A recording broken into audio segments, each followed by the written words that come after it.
for sleeping. So they have a bedroom, and then they have a separate area for eating and lounging, their dining room. Yeah, and when there's a break in the dam, they take turns going out and repairing the dam so that they maintain the pond. So we are now actually in Vancouver, on the east side of Vancouver, and we're heading past the port to the downtown core, the business center. Now Canada's population is about 34, 5 or 6 million, depending on Canada's largest west coast. But we're going to do a left and go through Chinatown to give you a feel of Chinatown. It's the second largest Chinatown in North America, next to San Francisco. We're just going to give you a little list. And actually, if you look on the left, it's one of the most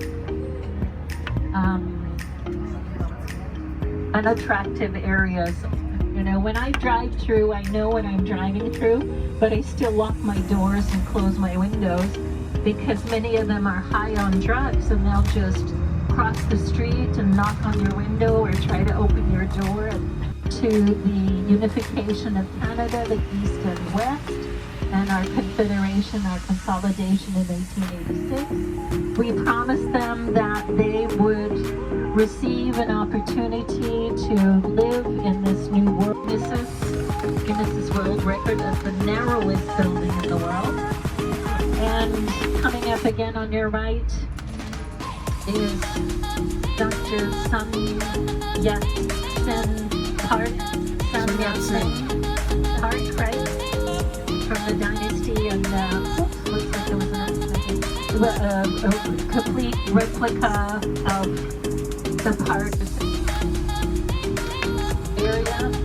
So it's a delta, and they built a community of Richmond. So there's a lot of younger generation Chinese out living out in that area. And the city of Vancouver, along with the Chinese community, are really trying to preserve this area because all of the older gentlemen that came here 100 years ago, those that were fortunate enough to, because it's such an important part of our history. So they're getting financial help in maintaining their businesses so that we will continue to have a Chinatown. The building is hotel, and that's how Vancouver started, with this bar for all the loggers that came over here then, and then started to build homes in this area. So of course, like any city built in wood, it burnt down, but then they became smarter. And now this is a very popular area for tourists and for locals. Our jazz festival is down here. Many other ethnic festivals are down here.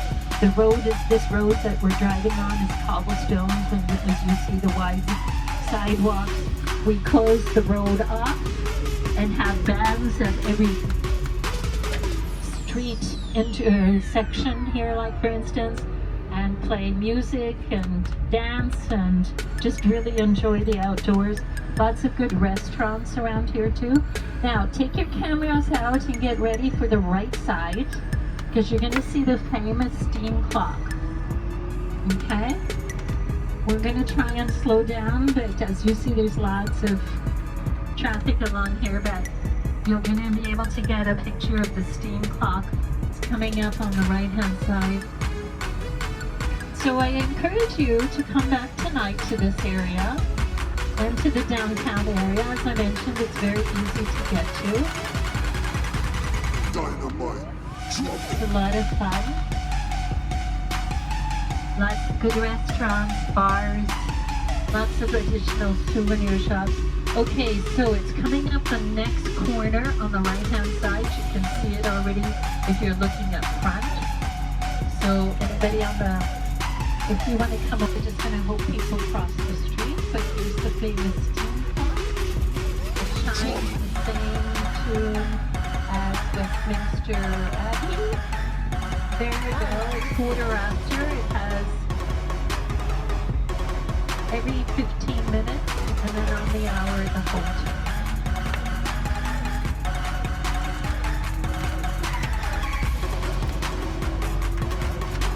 Let's take photos.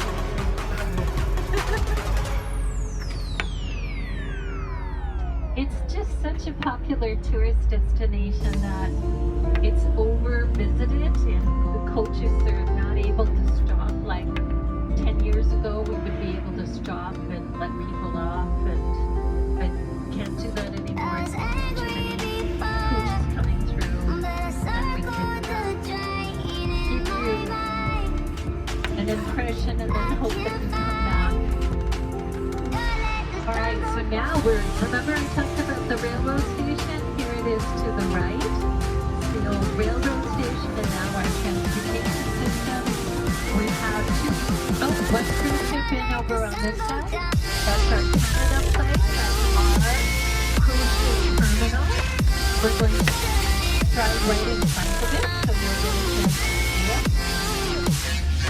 So this is the old railroad station, and is now a key transportation system here in Vancouver, because we have buses, we have electrical buses, we have buses that use gas, we have a sky train that travels above ground, and we have the sea bus that goes from here across the inlet to North Vancouver that people utilize as transportation back and forth for those who live up on the North Shore and they work in downtown, and they all come into this building right here, and then people walk, because this is now the center downtown business core of Vancouver.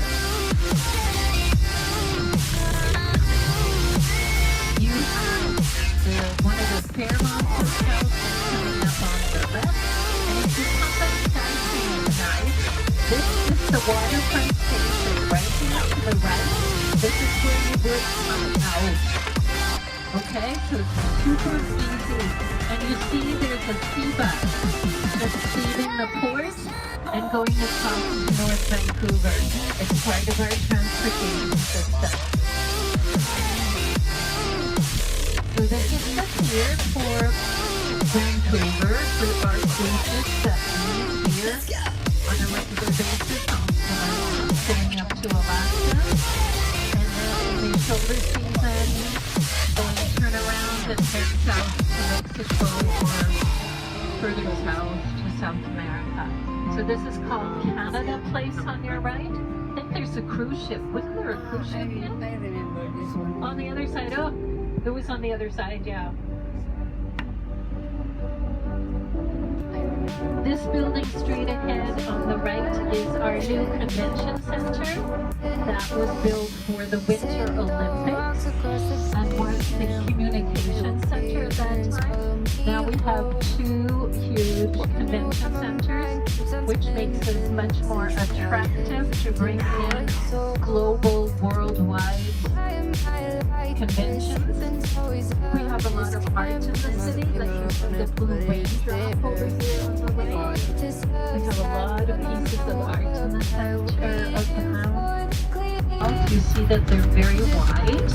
They are specifically designed that way so that they show you on the right-hand side the cauldron that we used in the Winter Olympics, that the flames that were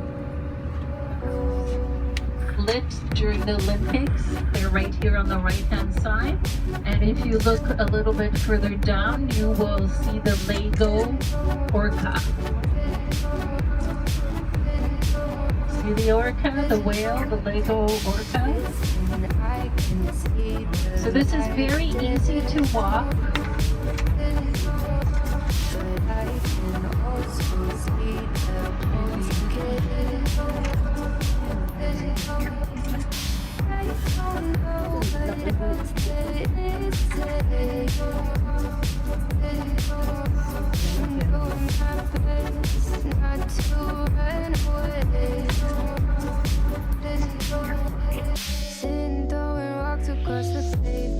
You see that they're very wide.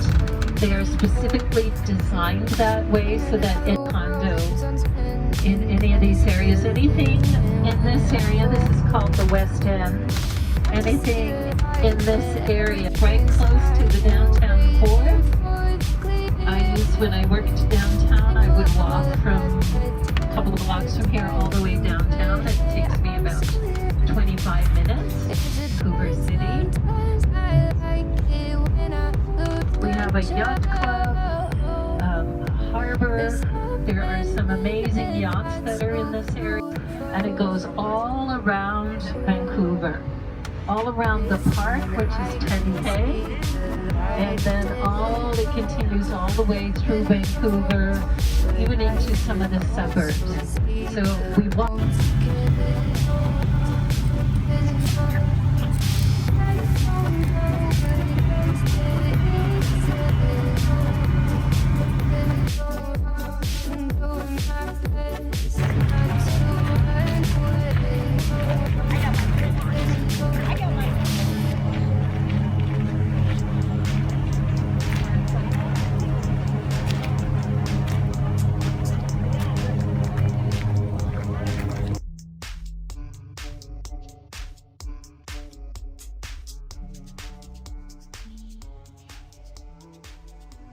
They have cricket, they have, what else do they have? All kinds of recreational activities. When they do any kind of runs, like the Vancouver Marathon or the Half Marathon or all of the other races they usually have. It is in the harbor in where? Copenhagen, yeah.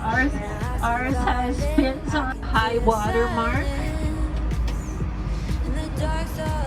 We have quite, the tides every 6 hours, and when the tide is high, there are a couple of cruise ships that are so tall they cannot come underneath the Golden Gate Bridge. So they have dryers, so the children walk in to the dryers, and all their hair gets dry, their clothes get dry, and they come out, and the only thing missing is, and of course it's all modern homes.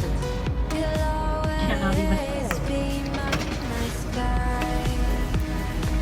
The traffic flow changes. It's 3 lanes depending on the time of day. Either getting into town or getting out at this point. And they have a new restaurant out here. It's a good place to come and sit and have a drink out on the day. Is nobody in the fence area? And it might be close already. This is a huge playground for the children.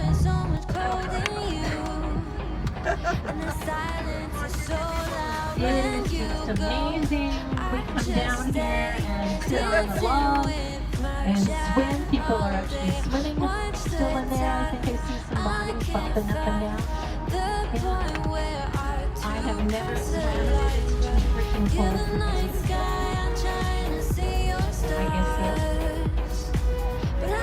I guess so. So this is our great beach in the downtown area. Cultural activities and tourist activities. And cheap hot dogs for $1.25. Yeah, we have another artwork on the left there, the laughing in this particular area. We have a competition of fireworks. Usually they select 3 international countries. And out in the bay here, they have this huge barge, and over 500,000 people come here to watch the fireworks. It's their international competition. It's really amazing. So for 3 nights in July and August, they have not passed the immigration paperwork. They have not taken the test. They're not Canadian. You have to go through a stringent series of tests and qualifications before you become a Canadian citizen. I get lost inside my thoughts, and when I start to think, oh, the time how close it starts to end up on the brink. I tried so hard, but all these scars, they cut so deep I bleed. I fell so fast from heaven. It's like